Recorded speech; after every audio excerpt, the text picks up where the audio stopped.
Polícia condenado na Beira por balear mortalmente um menor. Sobreviventes dos ataques em Cabo Delgado vivem ao relento e necessitam de apoio. BRICS assinaram ontem uma declaração a favor do sistema de comércio multilateral inclusivo.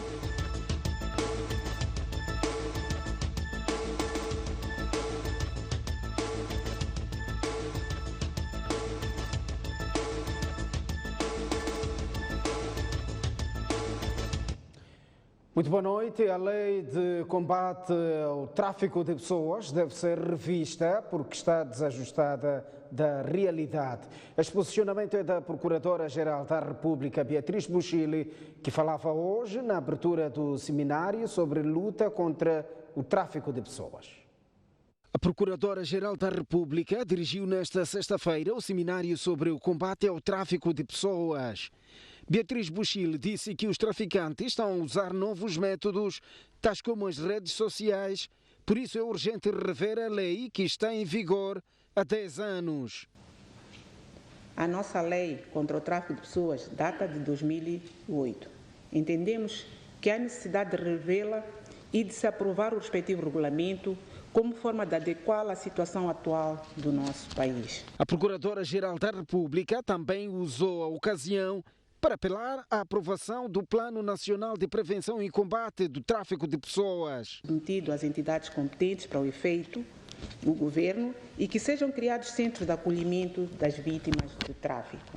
O seminário alusivo ao dia 31 de julho, Dia Mundial da Luta contra o Tráfico de Pessoas, contou com a presença do Ministro da Justiça, que destacou a necessidade de investir na capacitação. Capacitar e potenciar os nossos profissionais na área, maiormente os magistrados, os agentes da polícia nas diferentes unidades, o CERNIC e outros serviços relevantes. Por sua vez, a Save the Children reclamou o facto do número de casos que chegam ao tribunal serem reduzidos ao número de casos suspeitos. O tráfico de pessoas é atualmente um dos crimes mais lucrativos, que só perde para o tráfico de drogas e de armas. Moçambique é considerado um país de origem, trânsito e às vezes de destino de homens, mulheres e crianças traficadas.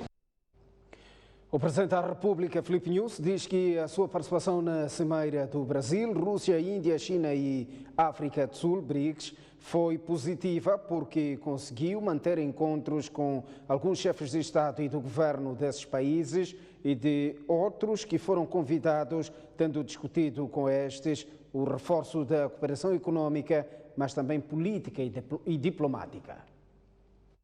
Filipe Nyusi regressou ao início da noite desta sexta-feira da África do Sul, onde participou da Cimeira dos BRICS. A sua chegada a Lixinga, onde deverá continuar a visita à província do Niassa, falou à imprensa sobre os ganhos da sua participação naquele encontro dos países com economias emergentes. A nossa atitude, a nossa tendência sempre tem de ser aquele de vender a imagem de Moçambique.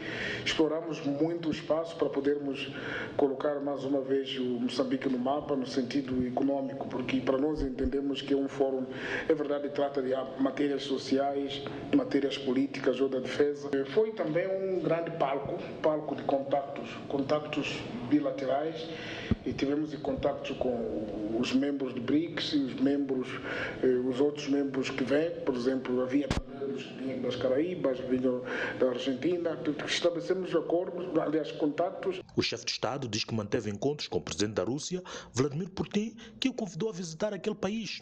O mesmo convite foi feito pelo Brasil. Nós temos um convite que vamos concretizar ainda este ano, então ficou mais ou menos a antecâmara daquilo que vai ser a nossa discussão, neste caso no âmbito da cooperação bilateral, o nosso reforço das relações de amizade e cooperação, mas temos matérias específicas e deu para delinear, e eles estão com ansiedade de nos receber a qualquer momento. Mas também tivemos com o presidente Xi Jinping, e igualmente nós vamos a FOCAC agora em setembro, então reafirmamos a nossa vontade de estar lá, onde se vai discutir África, China, antecipamos aquilo que são as nossas ansiedades, falamos com o presidente da Turquia, foi longamente, e passamos a revista da visita que ele fez, mas a matéria também da segurança a nível internacional. O Brasil, sabe, ainda não tínhamos afirmado, mas continuam a ter interesse de ver a visita de Moçambique no Brasil, e nós dissemos que iríamos ver. Também reuniu-se com seus homólogos africanos convidados para um evento. O Zimbábue vai segunda-feira para as eleições. Estávamos a situar o que está a acontecer, como que as coisas estão. Continuamos a solidarizar-nos com o povo moçambicano, com o povo zimbabueano, a desejar para que tudo possa correr bem, com máxima transparência, ordem, para que todo o povo saia a ganhar, e eles confirmaram-nos que está tudo a posto, e nós dissemos que a nossa observação já estava lá. No Malawi, o presidente Mutharika no próximo mês terá que visitar Moçambique, então deu para fazer afinações. Este sábado, Filipe Nunes visita o distrito de Muembe e no domingo o distrito de Lago, em Niassa. O Bloco Econômico BRICS assinou ontem uma declaração a favor do sistema de comércio multilateral inclusivo. Os 5 países membros defendem uma economia mundial cada vez mais aberta e previsível contra o protecionismo e unilateralismo de Trump. A 10ª Cimeira do Bloco Econômico BRICS, que decorre desde quarta-feira na África do Sul, visa discutir entre vários tópicos o abrandamento da guerra comercial fomentada pelo presidente norte-americano Donald Trump. Esta quinta-feira, Brasil, Rússia, Índia, China e África do Sul assinaram uma declaração que apoia o sistema de comércio multilateral inclusivo perspectivado pela Organização Mundial do Comércio. Faz parte do interesse do BRICS gerar uma economia mundial cada vez mais aberta, baseado na transparência, não discriminação, previsibilidade e facilitação em oposição ao protecionismo e unilateralismo defendido pelos Estados Unidos e sob direção de Trump. A cimeira, que termina esta sexta-feira, conta com a presença do presidente de Moçambique, Filipe Nunes, que já está em São Antônio, e mais 8 países africanos como convidados especiais. O Presidente da República regressou hoje a Lixinga depois de ter participado ontem, portanto, desta cimeira. António Muxanga é o cabeça de lista da Renamo para a cidade da Matola. O deputado da Assembleia da República foi apresentado hoje ao lado de João Marissani, que segue como cabeça de lista para Boane, Jeremias Cumbi para Namaacha e Carvalho Mbembe para Manhissa, respectivamente. A Renamo já tem cabeças de lista para todas as autarquias da província de Maputo. Trata-se de António Muxanga, que é deputado da Assembleia da República, indicado para a autarquia da Matola. Para Boane foi indicado João Marissani, que já foi vogal na Comissão Nacional de Eleições. Já Jeremias Cumbi, que segue para Namaacha, dirige o gabinete eleitoral da Renamo e é conselheiro distrital deste partido. Para Manhissa foi indicado Carvalho Mendes, presidente da Liga da Juventude da Renamo, a nível distrital. Coube ao mandatário da Brigada Central do partido, André Madjibiri, deixar recomendações aos cabeças de lista. Cada um de vocês tem que servir de espelho, tem que ser pessoa exemplar na coesão da família Renamo dentro deste município. Os candidatos às 4 autarquias da província de Maputo dizem que entram para a corrida eleitoral para reverter o cenário que se vive nos municípios. Há muitos desafios. O primeiro grande desafio são obras de má qualidade. As estradas da Matola, por exemplo, a estrada que vai de Maputo a Matola Gar, todos os presidentes do município inauguram a mesma estrada. Arão Nhankala inaugurou, a Maria Vicente inaugurou, o outro inaugurou. Quer dizer, a estrada é feita para um mandato de 2 anos e meio. Eu penso que essa brincadeira vai parar. A outra coisa que vai parar é a destruição de casas de pessoas, sem que as pessoas sejam raciocidas. O povo da Manhissa deseja mudanças, de ser dirigido com as pessoas que legitimamente os escolhem. Agora já o povo mesmo, conforme eu dizia primeiramente, está cansado inteiramente em ser puxado pela mesma charrua. Com a indicação dos cabeças de lista da Renamo para as autarquias da província de Maputo, totalizam 5 os candidatos deste partido publicamente conhecidos, depois de ter sido apresentado Venâncio Mulhani para a cidade de Maputo.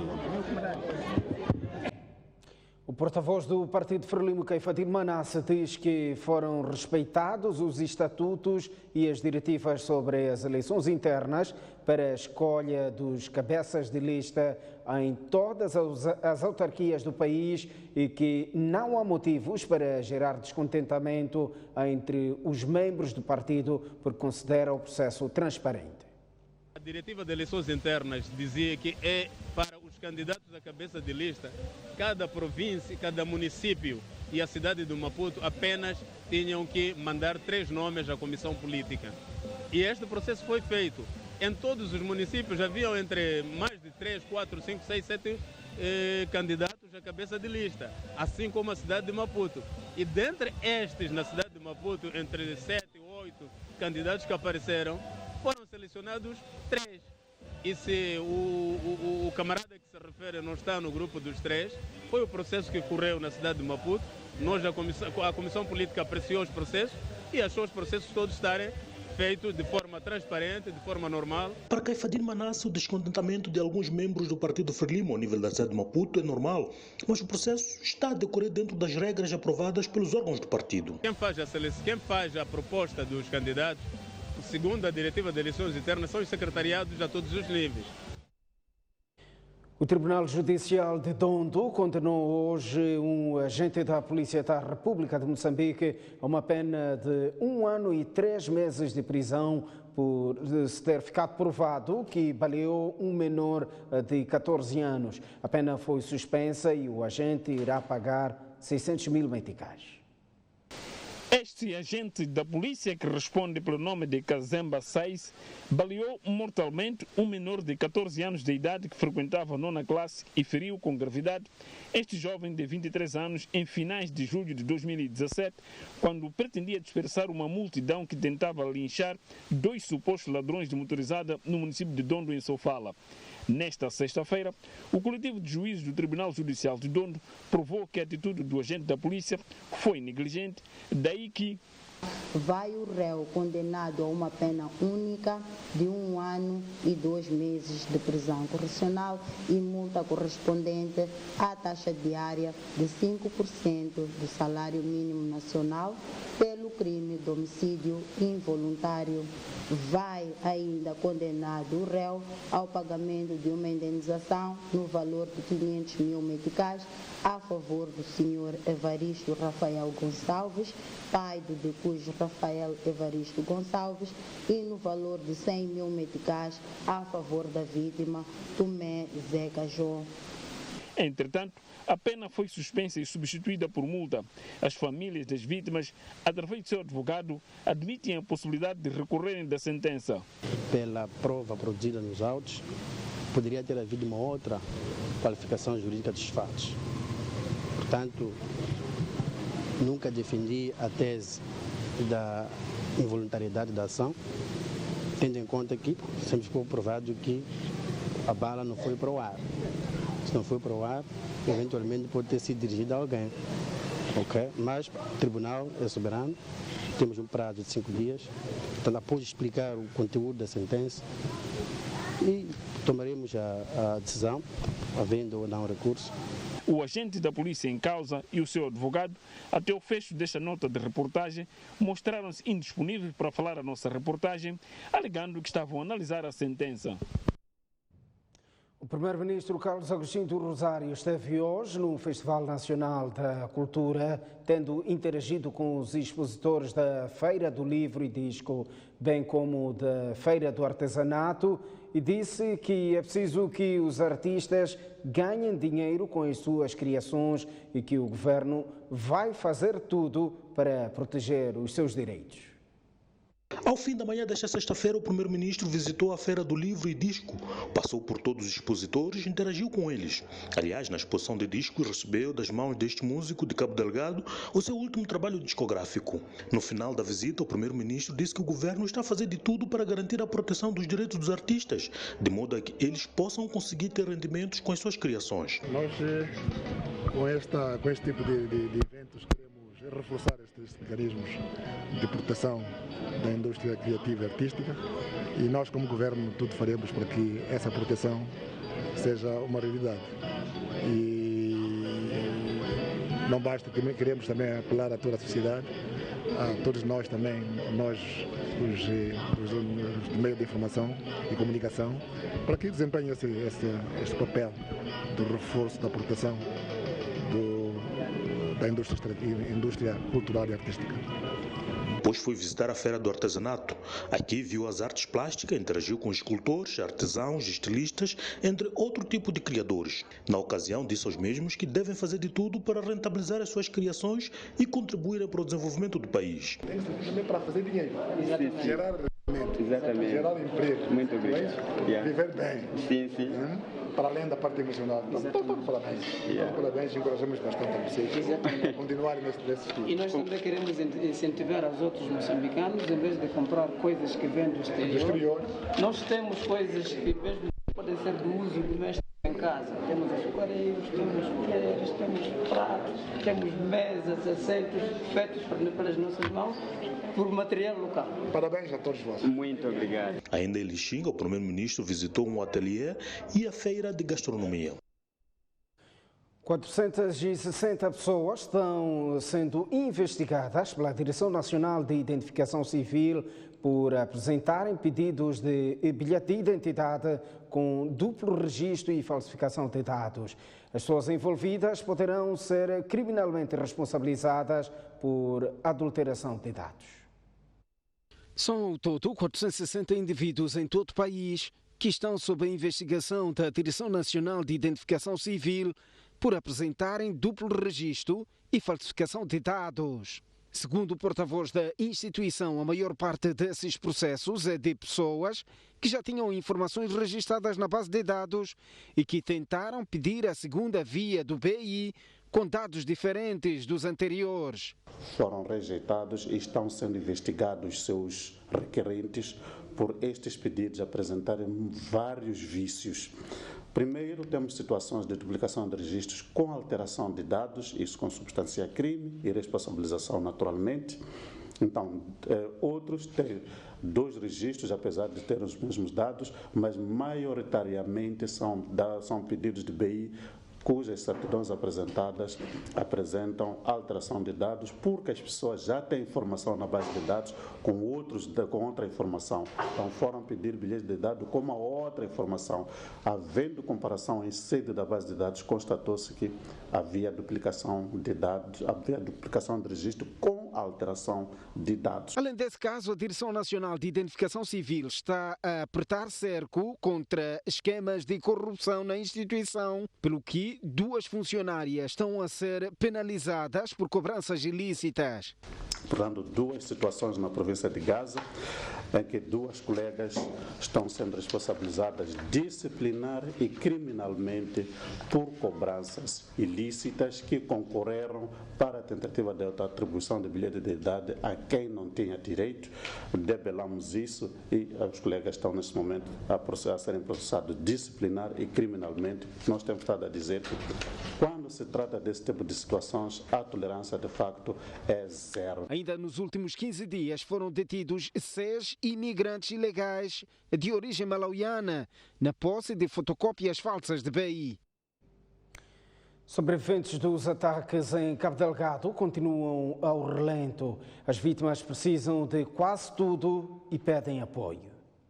Sol, chuvas irregulares e um rigoroso inverno estão a aumentar o sofrimento dos sobreviventes dos ataques armados em Cabo Delgado, onde muitas casas que ficaram completamente destruídas ainda não foram reconstruídas. A situação está a complicar a vida das vítimas, que se sentem esquecidas e abandonadas por todos no momento em que precisam quase tudo para sobreviver.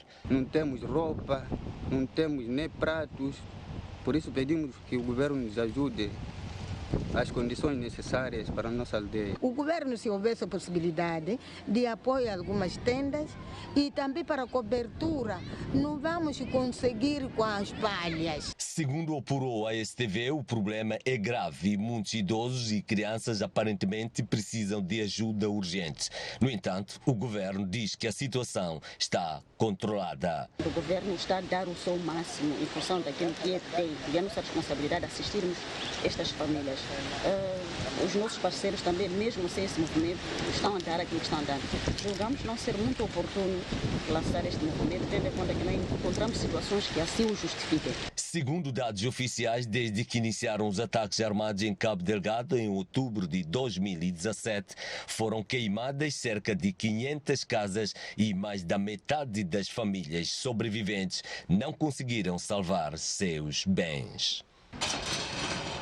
Saímos a esta altura para uma curta pausa. Voltamos dentro de instantes com melhor de informação.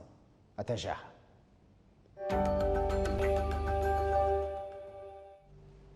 Muito boa noite. Uma vez mais estamos de volta ao jornal. O Ministério da Saúde precisa de pouco mais de $300 mil norte-americanos por ano para combater a lepra no país. Cerca de 2.000 novos casos da doença foram registrados em 2017, contra cerca de 1.600 casos de 2016, um aumento de 15%. Dados atualizados pelo Ministério da Saúde indicam que só no primeiro semestre de 2018 foram registrados 951 novos casos de lepra no país, contra 684 em igual período do ano 2017. As regiões centro e norte do país são as que mais casos de lepra registram. Para eliminar a doença, o Ministério da Saúde precisa de cerca de $300 mil anualmente. Províncias de Cabo Delgado, Nampula e Zambésia são as províncias que notificam mais casos, com mais de 90% dos casos novos por ano. Então, nós recebemos desde finais de 2016 e começamos a implementar em 2017 um projeto financiado pela Fundação Sassacau e que direcionamos esse financiamento para essas zonas endêmicas. O embaixador de boa vontade na Organização Mundial da Saúde considera que mais do que questões financeiras, é preciso que haja envolvimento de todos no combate à doença. Lá na província de Nampula, tanto o Ministério da Saúde como voluntários e os próprios recuperados proativamente fazem essa visita à família na busca de novos casos. Eles que trabalham dessa forma. Isso é um trabalho muito bom, mas infelizmente esse trabalho ainda fica restrito a um determinado local, ainda não está difundido em termos de todo o país. Se isso for difundido em todo o país, rapidamente conseguiria alcançar a eliminação de lepra. Segundo o Ministério da Saúde, as províncias de Cabo Delgado, Nampula e Zambésia são as que mais casos de lepra registram no país. A subestação de Chimoara, na província da Zambésia, beneficiou de instalação de 2 novos transformadores de 72 e 14 megawatts, respectivamente. O projeto de reabilitação e ampliação da subestação está orçado em 592 milhões de meticais.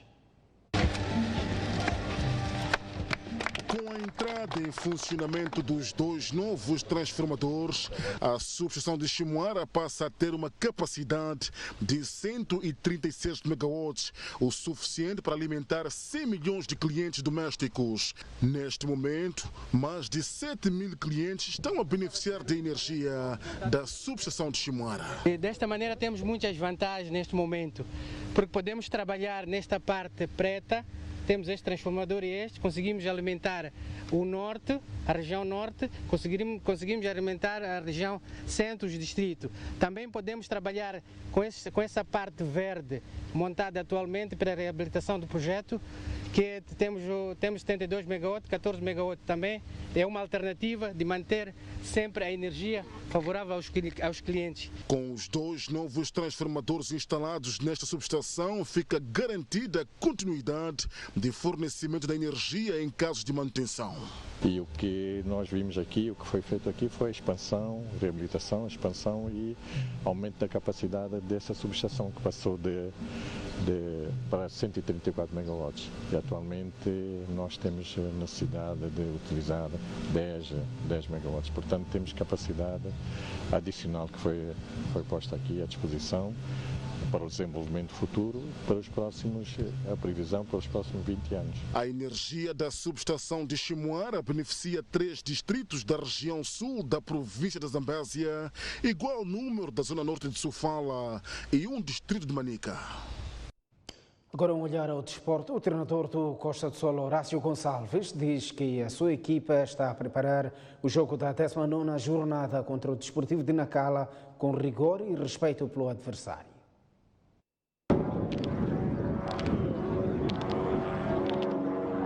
Depois da vitória por 2-0 diante do Incomate de Chinavane, o Costa do Sol prepara a recepção ao Desportivo de Nacala em jogo a contar para a 19ª jornada de Moçambola 2018. Galvanizados por uma vitória que quebrou o ciclo de resultados menos conseguidos, os canarinhos trabalham num ambiente de tranquilidade para abordar o jogo diante de uma equipa que não vence há 6 jornadas e apresenta um saldo negativo de golos. Cada jogo tem a sua história e nós vamos com certeza fazer a história ou procurar fazer a história deste jogo, tanto nós como o nosso adversário, e esperamos ser mais felizes no final dos 90 minutos. O grupo trabalha com foco total, tendo em vista mais uma das 11 batalhas que tem pela frente até o fim do Campeonato Nacional de Futebol. Concentração máxima e não dar espaço ao adversário para fazer o seu jogo é o que se exige dos jogadores. Ganhamos lá a primeira volta com o Desportivo, não foi fácil, mas conseguimos ganhar. Vamos fazer o mesmo, com a mesma alegria. Eu penso que vamos fazer um bom jogo, vamos ter mais 3 pontos. É um jogo, vamos entrar, vamos tentar dar tudo para poder ganhar o jogo. E acreditamos nós, Desportivo de Nacala, devido à sua posição na tabela, também fará o mesmo. Mas jogando em casa a responsabilidade é maior. Temos que ganhar, jogar para ganhar o jogo. A única baixa de Horácio Gonçalves é Arthur, que continua em recuperação de uma lesão.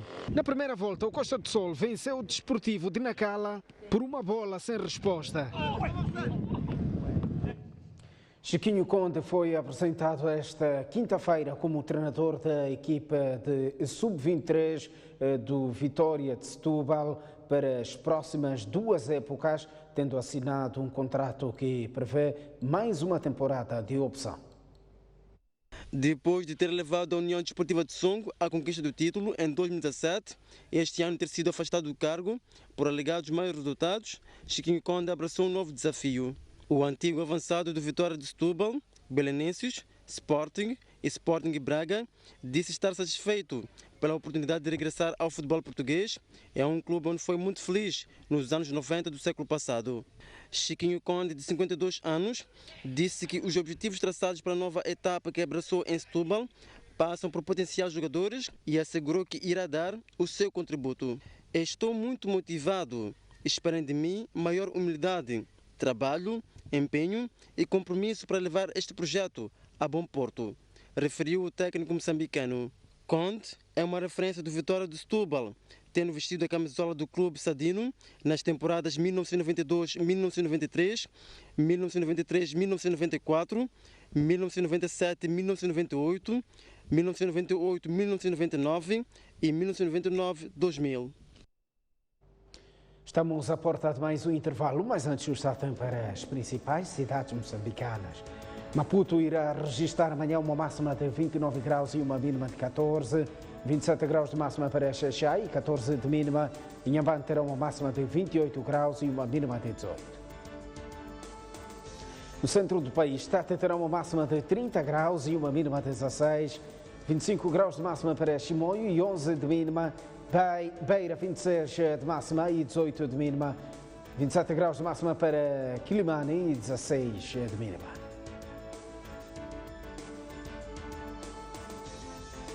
Norte do país, Lixinga, 23 de máxima e 10 de mínima. Pemba terá uma máxima de 27 graus e uma mínima de 19, enquanto que Nampula terá uma máxima de 27 graus e uma mínima de 17. Até já. A previsão do tempo é-lhe oferecida pela Índico Seguros.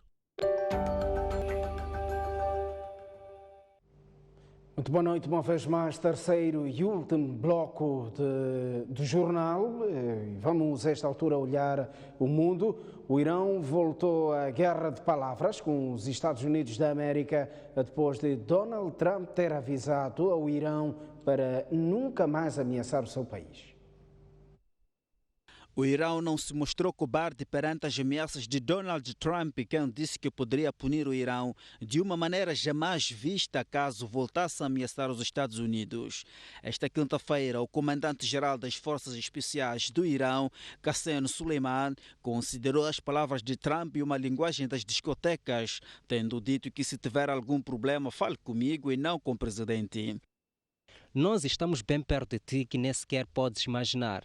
Podes ver. Nós estamos preparados. Se iniciares a guerra, nós vamos terminá-la. E tu sabes que esta guerra vai destruir tudo quanto tu possuis.